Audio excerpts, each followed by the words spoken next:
você já agradeceu ao isopor hoje? Parece uma pergunta estranha, não é? Afinal, ele é só aquele material branco e leve que vem em embalagens de comida ou protege a sua TV nova. E se eu te disser que esse material tão comum é na verdade um herói invisível da modernidade? Bem, esse material aparentemente simples revolucionou a forma como o mundo transporta alimentos, medicamentos e até mesmo órgãos para transplantes. Ele mantém seu café quente, sua comida fresca e até ajuda a salvar vidas. Então, do campo de batalha às caixas de delivery, a jornada do isopor é muito mais épica do que parece. E no vídeo de hoje vamos explorar como o isopor foi criado, do que ele é feito e por que ele é tão essencial no nosso dia a dia. Será que ele é reciclável? Como surgiu? E por que ele é tão leve? Tudo isso você descobre agora. Meu nome é Igor Oliveira e sejam muito bem-vindos ao Ponto do Conhecimento.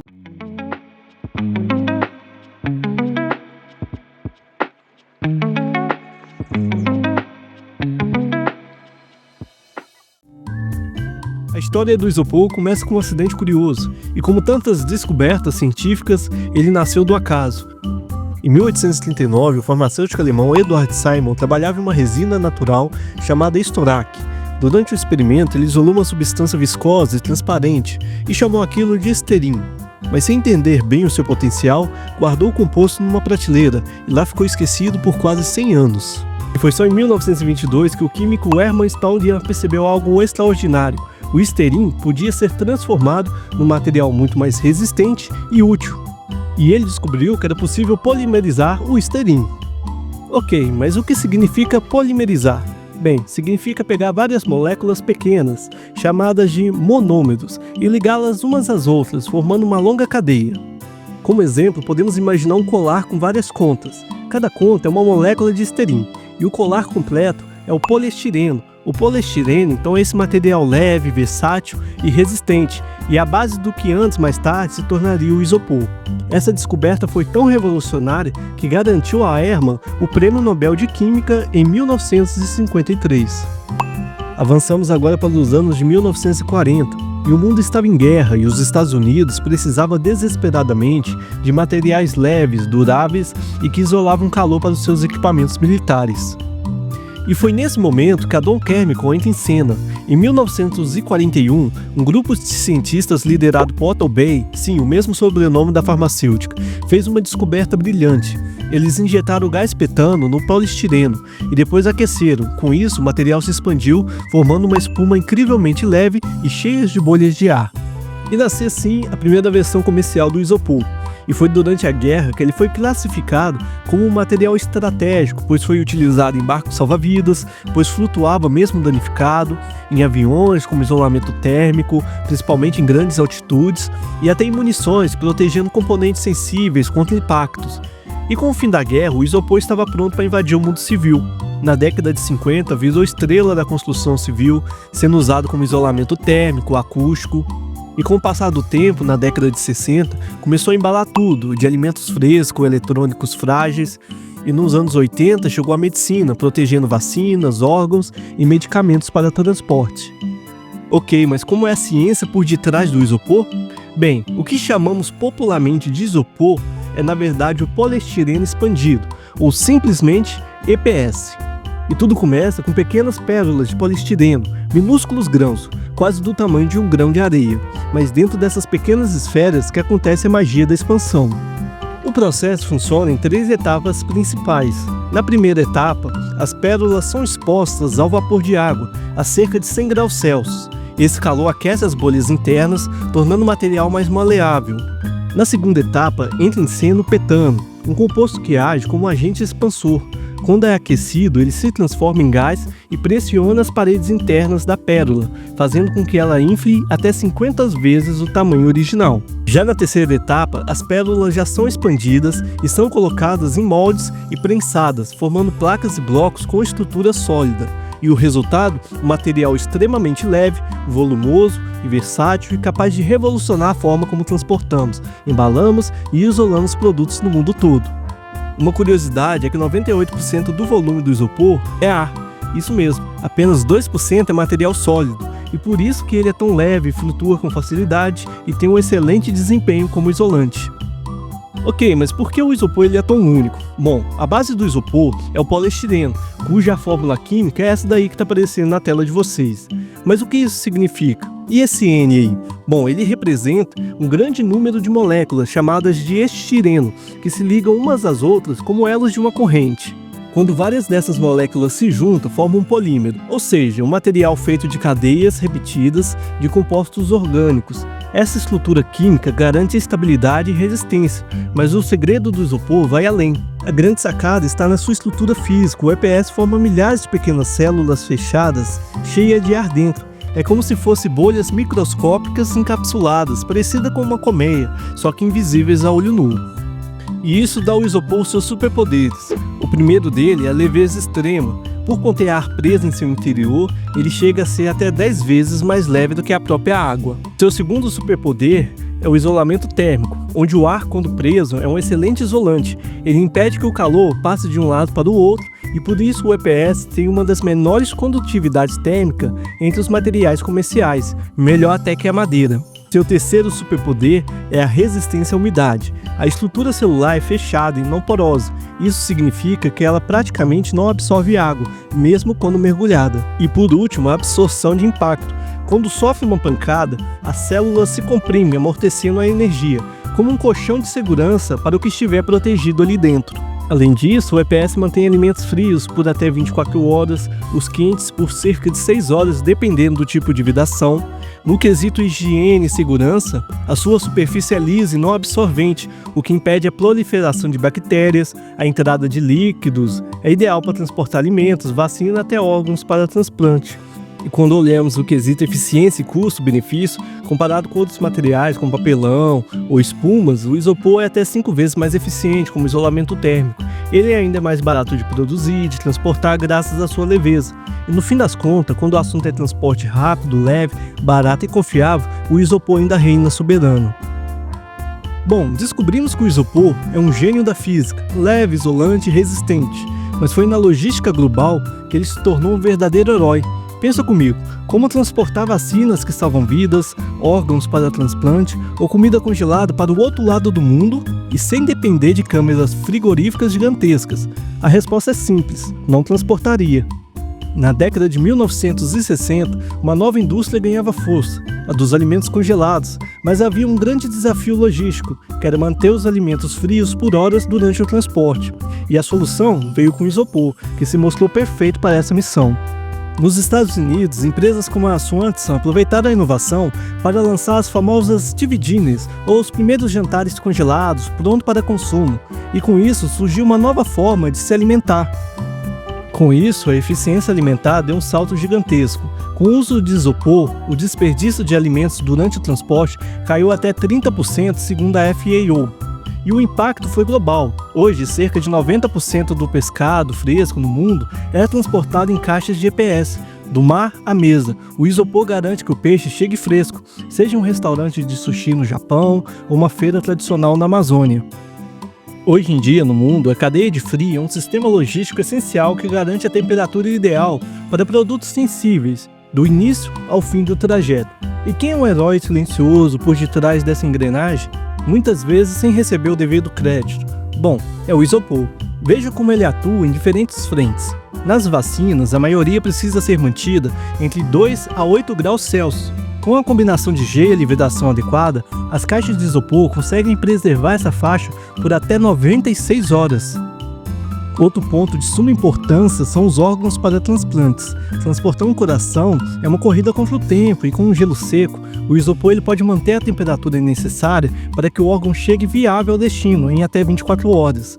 Na área de alimentos ultracongelados, mesmo em viagens longas, as caixas de EPS evitam variações de temperaturas que poderiam comprometer a qualidade da carga. Além disso, o isopor esteve presente em casos históricos, como as pandemias e ao espaço. Na campanha contra a polio, na década de 50 e 60, a vacina Salk precisava de refrigeração constante, e o isopor permitiu levá-la a comunidades remotas, ajudando a reduzir os casos em mais de 99% do mundo. Durante a missão espacial da Apollo 11, o EPS foi usado para transportar amostras lunares de volta à Terra, sem que houvesse risco de contaminação ou de deteriorização. Já em um caso mais recente, em 2020, surge um novo desafio. A vacina da Pfizer contra a Covid-19 precisava ser armazenada a menos 70 graus Celsius, um nível de frio nunca antes exigido em uma escala global. Como transportar isso sem perder eficácia? E a solução foi caixas de isopor reforçadas com gelo seco, desenvolvidas por empresas como a ThermoSafe, que permitiram o transporte de doses de forma segura. E o resultado? Cada caixa mantinha 5.000 doses estáveis por até 10 dias. E em 2021, mais de 2 bilhões de doses foram distribuídas globalmente. Um dado impactante: sem o isopor, vacinar o planeta teria levado cerca de 10 anos. Bem, vimos que o isopor revolucionou a medicina, a logística e até ajudou o homem a ir ao espaço. Mas agora é hora de olhar para o outro lado da história.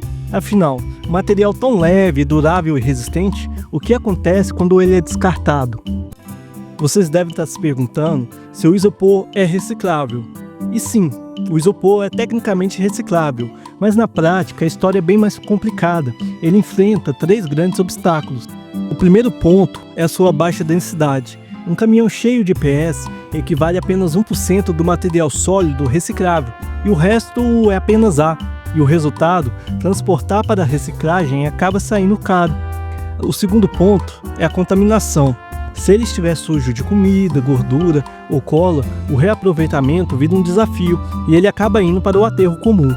O terceiro ponto é a infraestrutura precária. No Brasil, apenas 5% das cidades têm coletas adequadas para o EPS. E globalmente, apenas 35% do isopor produzido é reciclado. O restante pode acabar em rios, mares ou até no seu prato de comida. Hoje, existem muitos mitos sobre o tempo que o isopor leva para sumir da natureza. Então vamos aos fatos. A decomposição natural. Em condições normais, o EPS pode levar até 500 anos para desaparecer. E o seu impacto ambiental é real. Ele não só se decompõe, mas também se fragmenta, virando microplástico que contamina solos, mares e entra na cadeia alimentar. Já por outro lado, em aterros sanitários bem controlados, o isopor não libera toxinas perigosas, ao contrário de outros plásticos. Mas afinal, como reciclar o isopor? Apesar dos desafios, existem formas viáveis de reciclar o EPS. Existe a reciclagem mecânica, que é através da trituração e da compactação do isopor em blocos, que é um processo já usado por empresas como a Callbox no Brasil. Temos também a reutilização criativa, que é através de artistas e ONGs que transformam o isopor em tintas, réguas, brinquedos e até móveis sustentáveis. E hoje existem empresas que reaproveitam o isopor para criar isolantes térmicos usados na construção civil. É uma forma inteligente de dar nova vida ao material. E você pode descartar o seu isopor em pontos de coleta próximos de sua casa. E você pode consultar onde ficam esses pontos em plataformas como a iCycle, apps de reciclagem modernos ou até mesmo no site da prefeitura de sua cidade. Então, podemos dizer que por décadas o isopor dominou o mundo da logística, mas agora ele enfrenta o seu maior desafio, que é a era da sustentabilidade. E com uma crescente preocupação ambiental, os novos materiais estão surgindo para disputar o trono do isopor nas embalagens e no transporte moderno. São materiais biodegradáveis, renováveis e até mesmo futuristas, e todos eles têm algo em comum, a promessa de um planeta mais limpo. E hoje, como opção, já temos o bioplástico, que é a base de plantas. Ele é feito de amido de milho, cana-de-açúcar e até algas, e esses plásticos verdes se decompõem entre 6 meses e 2 anos. É claro que nem tudo são flores, eles ainda custam 30% a 50% mais caro do que o isopor convencional. Temos também como segunda opção o micélio, que são cogumelos como embalagem. Eles crescem em moldes a partir de resíduos agrícolas. O problema é a sua resistência térmica, que ainda não consegue bater o isopor. Mas também temos o papelão ondulado como revestimento biodegradável, que ele é revestido com cera de soja.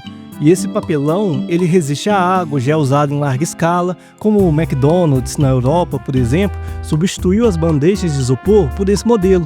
Enquanto esses novos materiais vêm ganhando espaço, a ciência não abandonou o isopor, pelo contrário, ela está tentando reinventá-lo com novos processos, como a reciclagem química do EPS, onde quebram o isopor usado e retornam ele ao poliestireno virgem, sem que haja a perda de qualidade. E existem processos em que usam o EPS com carbono neutro, que é um projeto que produz o isopor com óleos renováveis como o de pinho.